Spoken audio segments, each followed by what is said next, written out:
Hello, everybody. Good afternoon. Welcome to my channel. My name is Margaret Pinard. You're on Booktube. I know it's not December, but that's okay. I've got a mug that says December, and it's got iced tea in it. That's how I roll. We're a little topsy-turvy today. There's a lot going on. If you haven't been here before, I'm Margaret. I'm a historical fiction and fantasy writer. And today it's Wednesday, so I usually do the weekly wrap up of books read. I only got 2 for you. We're closing out Jane Austen July and getting a little witchy, which is sort of out of season, except that witches are always in season, so why not? And then I was going to give a little preview of the best August readathon, which is, of course, Women in Translation. I will take no other suggestions, but I'll get to that in a second. We're going to do the wrap up first and then the TBR. But first, I wanted to say hello to everybody in comments who was here early, which is a nice surprise. Felicia was here, dreamingtruth.author. R.C. Scott was here with his matching hearts. Paget Farmer was here saying hey, and hey Anita, AF Stewart is here to say hello. So welcome and thank you guys for saying hi in the comments. If you didn't know, last night I started the first in a new show series called Fireside Chats, and it's sort of a hybrid between a sprint and an interview. I've invited a guest on the show for each day to do a creative game or exercise. And last night I had on Stygian Collection contributors and publishers. So we had a little group and we all did some flash fiction with some unlikely pairings of tropes, which was super fun. So go back and watch that if you haven't. I would recommend it. Okay.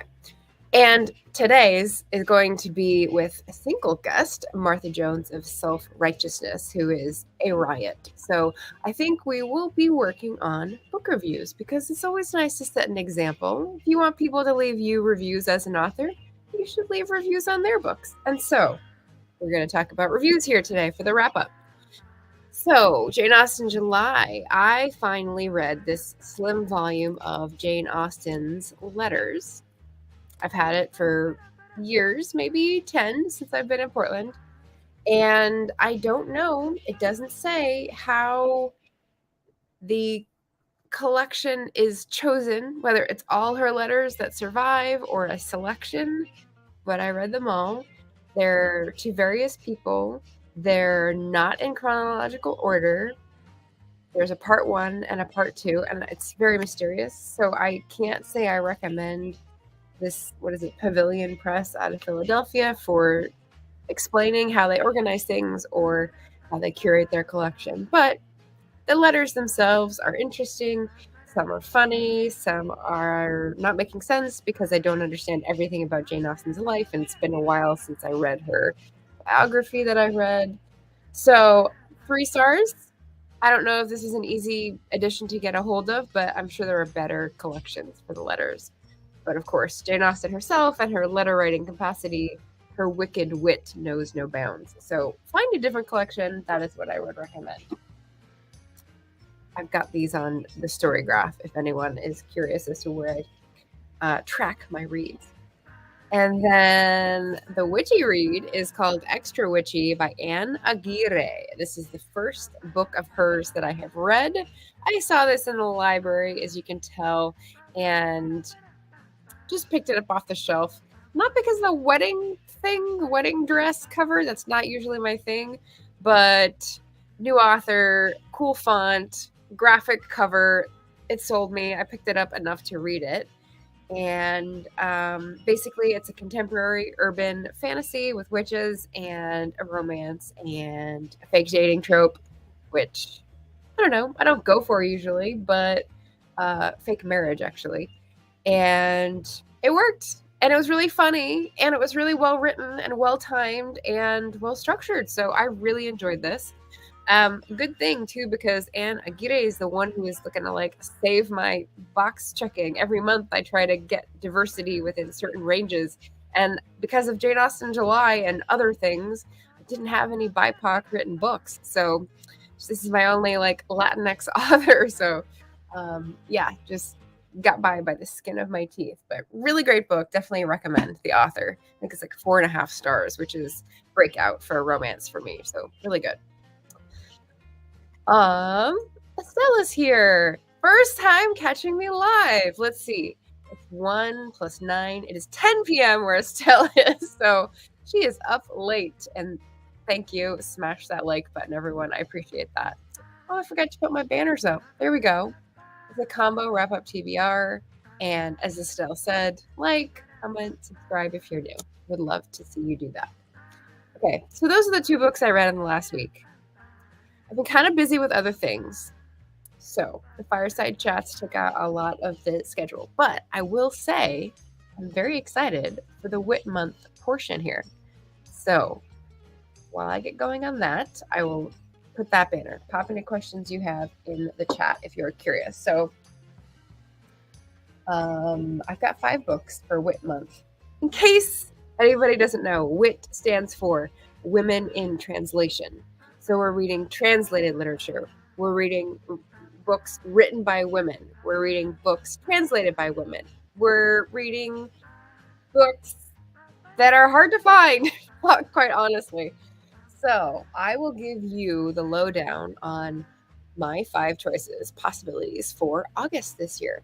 So the one I've already started is called Visitation by Jenny Erpenbeck. This is from the German and translated by Susan Bernofsky. So instead of giving you the synopsis, I can actually tell you what I've read so far, which is very intriguing. The first chapter is a history of the glaciation of a certain lake in Germany. The second chapter is the history of one daughter's life and how she goes mad living on the edge of this lake. And the third chapter has been the person who buys the land from that mad daughter. And it feels like we're zooming in to like post-World War II Germany and the person whose summer house it was and how he's leaving. And it's very interesting. I have no idea where it's going. It's weird. It's bizarre. The writing is very atmospheric and a little chilling and repetitive and poetic. So I'm into it. We're on a good first read for Women in Translation with Jenny Erpenbeck. So excited about that. Also excited that it's not a very long book. You'll note book number 2 is a recycle from last year because I didn't get to it last year. It's Ascendance of a Bookworm. This is a gift from my brother. So Visitation, I think I learned about from Brian at Bookish. I have noted that on my story graph, so thank you, Brian. I'm enjoying it. Ascendance of a Bookworm I got as a gift from my brother. So it is by Miya Kazuki, illustrated by Yoshina, and the translator, it's in here somewhere. I just did this too. This is actually something that was written online, translated by QUOF, Quof. That must be an online username. That's interesting. Okay, so anyway, novel online turned into a book, not a graphic novel, but with some illustrations, just a few. So I really should read this because I got it from my brother 5 years ago. So I should get on this. Recycled from last year. Hopefully I will have time this month. And that was two. Hey, Eva, just joining in. Nice to see you. Welcome.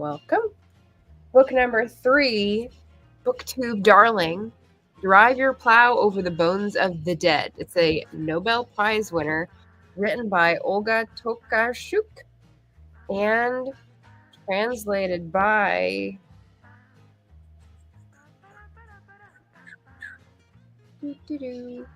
translated by 2009. Translated by Antonia Lloyd-Jones. So I finally got a used copy right after someone said, "Oh, it's so good, it's so good." I don't have a good history with Nobel Prize winning literature books. So this may be like the last on the list, honestly.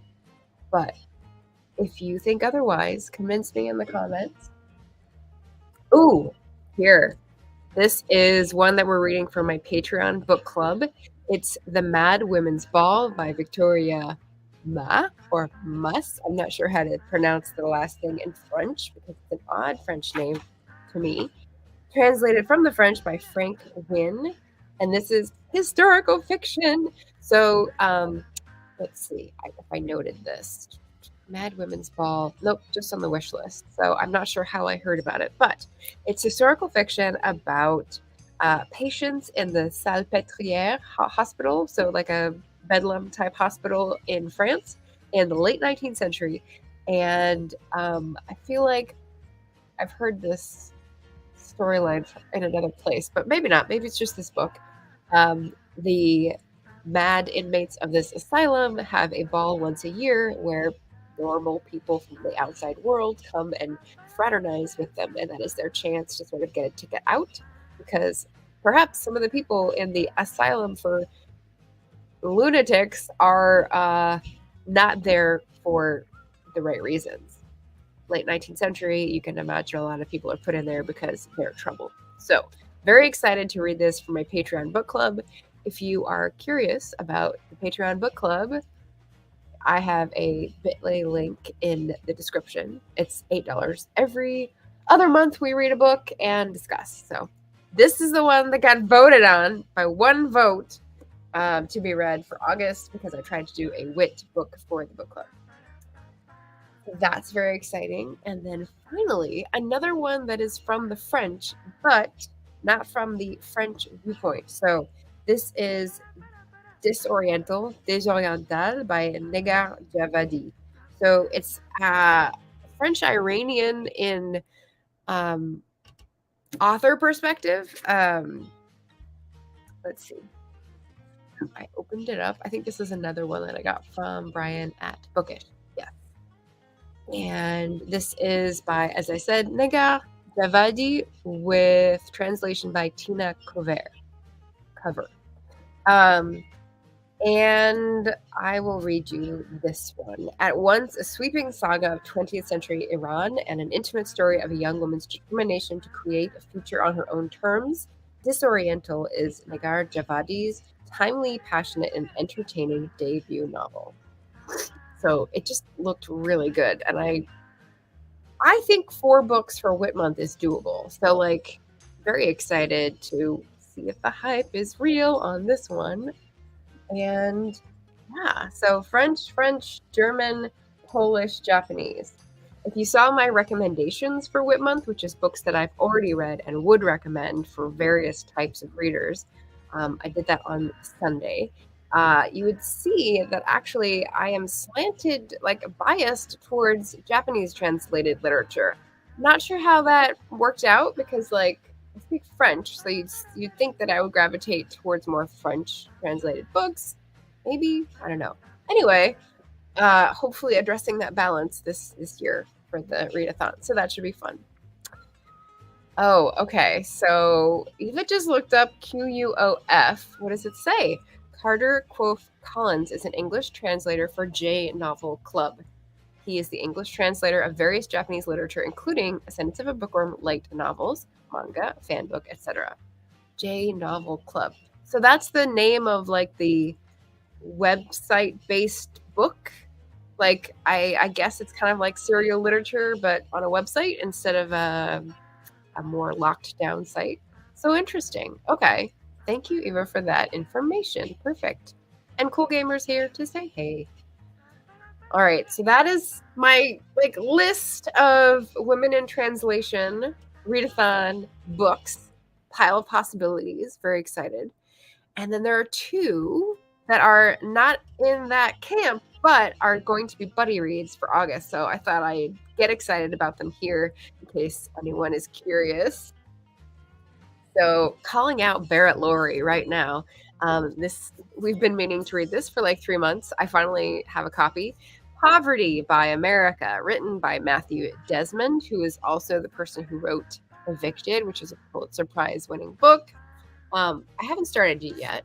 I did get this in hardcover somewhere because it was on sale and just went for it. Maybe it wasn't on sale. I can't remember. I just went for it because I knew we wanted to buddy read this instead of Palo Alto, where it switched. So he has agreed to read this with me this month and finish up by the end of the month. So beginning of September, look to the east for commentary and probably a live discussion by both of us about this nonfiction book for anyone who's curious. And then Rachel, our case stumbling bear, in the comment section of one of her videos, I think we agreed to read Babel, An Arcane History, which is a novel by R.F. Kuang that got a lot of press. Of course, most of the world has moved on to her next book, which is totally different, genre-wise, maybe not commentary-wise, but it's Yellowface, and I really want to read that too. But this is the book I got first, and my eyes shouldn't be bigger than my stomach, so I should read this. Rachel is going to help me process it because I think there's been like mixed feedback on the book, but I'm pretty sure I'm going to love it because it's historical fiction, fantasy with academic setting and like lots of things that I think I would enjoy. So like I said, went ahead and treated myself. Haven't started it yet, but Rachel and I will be diving into this for August. So a couple of big chunkers, a couple of smaller ones for translation, and Patreon book club. And that is the list. So, like I said, currently on the German one, enjoying it. Is anyone else tackling some translated literature for August? I'd be curious to know. And I don't know that we have translated literature in here, but we have people who speak other languages who wrote in English for the Stygian collection. Just thought I'd pump it one more time. So short one today, Wednesday wrap, only 2 books, and my pile of possibilities has 5, and the buddy reads are 2. There you go. So I'm going to wrap that up. I'm going to get outside because I haven't seen the light of day yet today and get some exercise, not hurt myself by falling on the sidewalk this time, and be back in a few hours with you to have a nice fireside chat creative session with Martha of Self-Righteousness. So it's day 2, August 2nd, of Fireside Chats, and we're going to be diving into book reviews, just like I sort of gave for you today, but writing them because authors need that to survive and get the word out about their books. So I'll be going back on Storygraph and scanning through the books that I've read recently that I haven't left written reviews for and pumping those out and graciously giving feedback for the authors, just, because that's their nice thing to do, good thing to do. Thank you, Eva. And yeah, that sidewalk is sneaky. Actually, it was the fact that the headphones that I had that I was listening to music to were crappy and they kept unconnecting. So I had to keep pulling it out, pushing it back in, pressing play. And I was running and it was downhill and it was an unfamiliar street. And so I just went sprawling. But that's okay. We're recovering. We're using Vaseline and okay. The Vaseline may not be a good idea because it smeared the scab right off.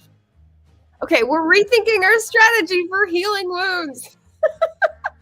And with that, I will see you in a few hours. Thanks for tuning in to watch this TBR Wednesday wrap.